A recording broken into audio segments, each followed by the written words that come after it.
Malý. Měl by to otočit, měl by se podívat na nás, vidíte jak plachtí. 2 metry otec.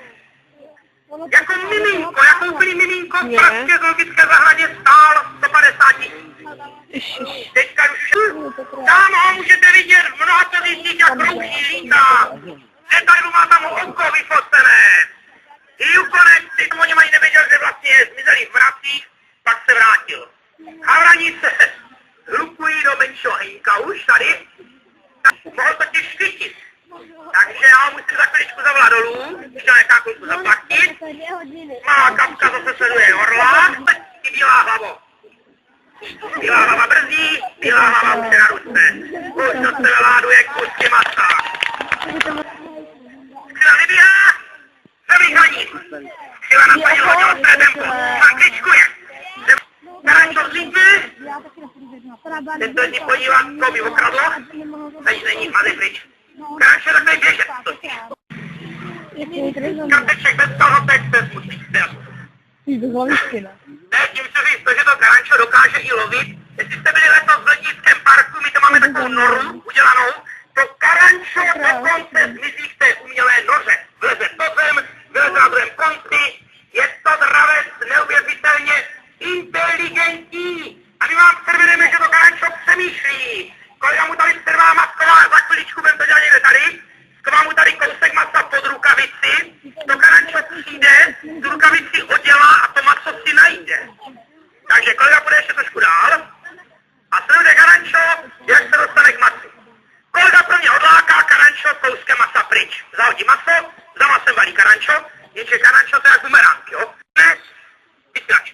Hrabové to dnes s rarohy velkými loví ve stepích dropy.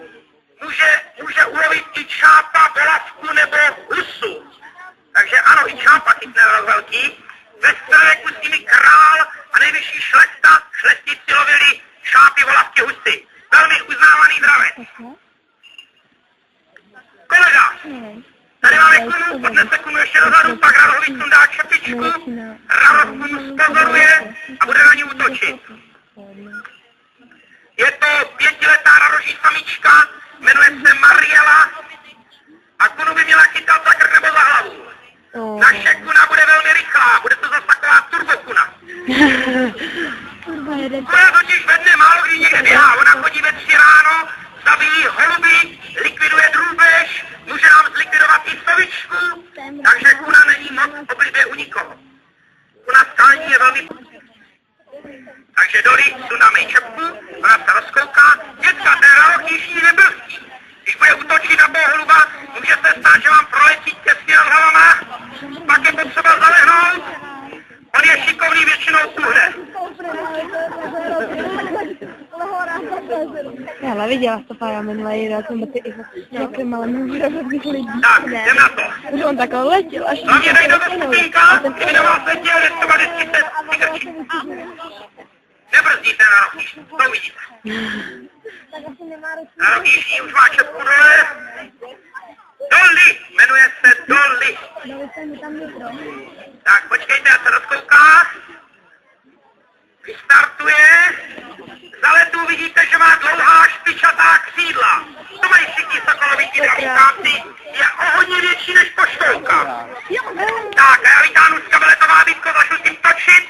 Raros by na to měl naletovat. Tak pozor na to. Vidíme, teď ještě letí tak rekreačně. Ještě neutočí, jo? Ten takový průlet. Jenom takhle chá vzduch. Tak. A jak dostane zájem, do tu kozy začne útočit. Tak uvidíme. Nebo že někam házet a řekneš mu větu leď, sokole, leď. Jednoduchá věta. Kdyby letěl mimo hřiště, co se může stát, natáhneš ruku a ze všech sil budeš křičet větu vrať se, prosím tě, vrať. Druhá věta je důležitější než ta první. Druhou větu doporučuji hodně nahlas zařvat.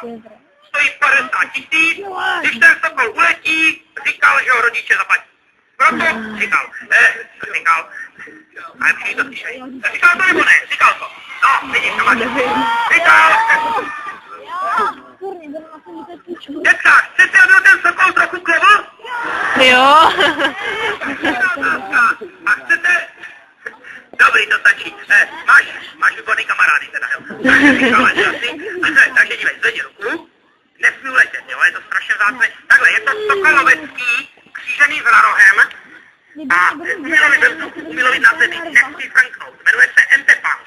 Šepka dolů, řekni mu větu leď, sokole leď. Už máš. Když nebou, tak použiju druhou větu. Kam uletěl? No volej. Tam, aha.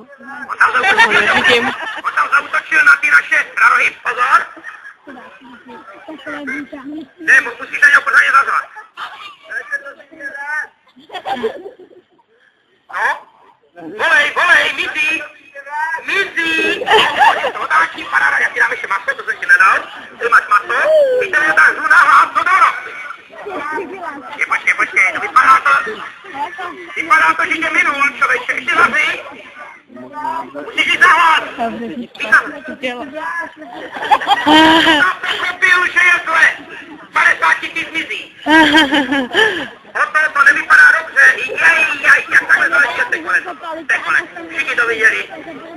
50 000 je mimo, to letí zpátky, kde letí zpátky? Ne. Takže chtěla z toho super určitě. Ještě jsi mohla mít celou. Chceš toho super? Dobře, ti to psání, uvidíme. Takže chce super mohla mít celou, poletí sup. Jmenuje se sup kapucín. Nebo druh je to sup kapucín, jmenuje se pače. Natáhneš ruku, zavoláš na něho pače, on tě uvidí, už na ruku sedne. Pojď, budeme víc tady trošku do boku. Někam sem.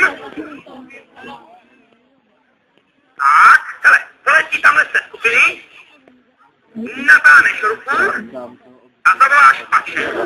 To maso je pro supa, jo? Ověří srdíčko, je pro supa, takže to došlo na peněz. Takže ruku natáhneš od sebe co nejdál a zavoláš pače, jo? Tam se dívej. Takže kolegové hodikelí odvazují. Hodikelí letí. Hodiko. Dětka, za chvilku máme tady, jo? Už je tady, už brzdí. Hopla. Dobrzdil to. Teď stajzne maso. A poletí zpátky za kolegem. Už se to děje. A druhý přílet uděláme teda. Je to takové malé rogalo? No. Je to největší letající pták široko daleko. Minule vedle něho děcka letěl šák, ten šák